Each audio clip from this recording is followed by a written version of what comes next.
All right. So some of these things might have come up in other months, but I just noticed them now just because there are no roadmaps that are public or at least official ones.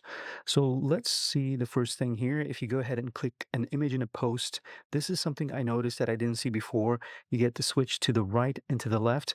The same thing with the app, but it's a little further down here, I guess. So it's easier for you to use it with your thumb. You can also use the arrow keys, right and left.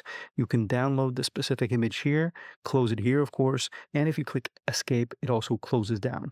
Another thing I noticed is this time, let me jump to a comment and start typing. If you post a link to a channel, you don't have to actually do this.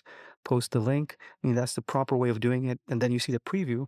But if you don't do that and just post the link here, well, you'll get the link here, but you'll also get a preview of it right over here. Now, let me delete this really fast because this is a real post. And let me show you something else. Now, before, in order to tag someone, you would use the @ sign and start typing. Let's say I'm looking for Sam, right? And there are a lot of Sams, so I'm not going to be able to see all of them. It's going to take a little while for it to find it. But before, if I wanted to find Sam, I would, and the last name, I would need to use a dash like so. And then I could start typing and looking for that specific person. There we go, right? Now we don't need to do that. We can just go ahead and use the space bar, and the app will understand that I'm looking for a person and not trying to finish the sentence with something else. So this time it works without a dash. It's really cool and helpful. The next thing we have here is the bell icon here. It's off by default. Now, before, any time you typed in something, you'd have to check box that you don't want to keep watching the specific thread just because you commented. So you'd have to turn that off every time you wanted to. Now it's off by default. And if you want to turn it on and just hit this bell, you don't see how many people are watching the specific thread anymore, which is fine. But you can still watch it manually if you click so.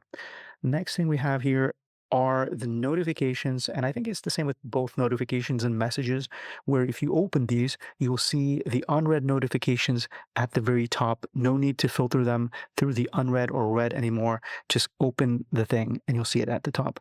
I think that's a really cool improvement.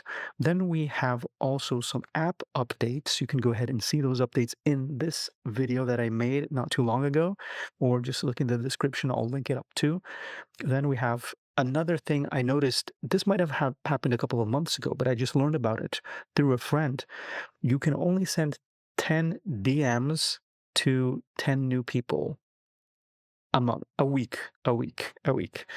And last but not least, the help center. If you go here, you can now contact support directly without sending them an email, without having to put in your email address. Just type in the message, add the screenshot if needed, and hit send the message.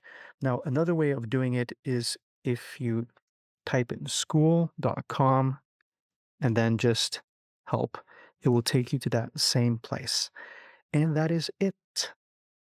Oops. What is this? Well, not help, sorry. Not help. Support. There you go. That's what I meant. Thanks for watching. See you in the next one.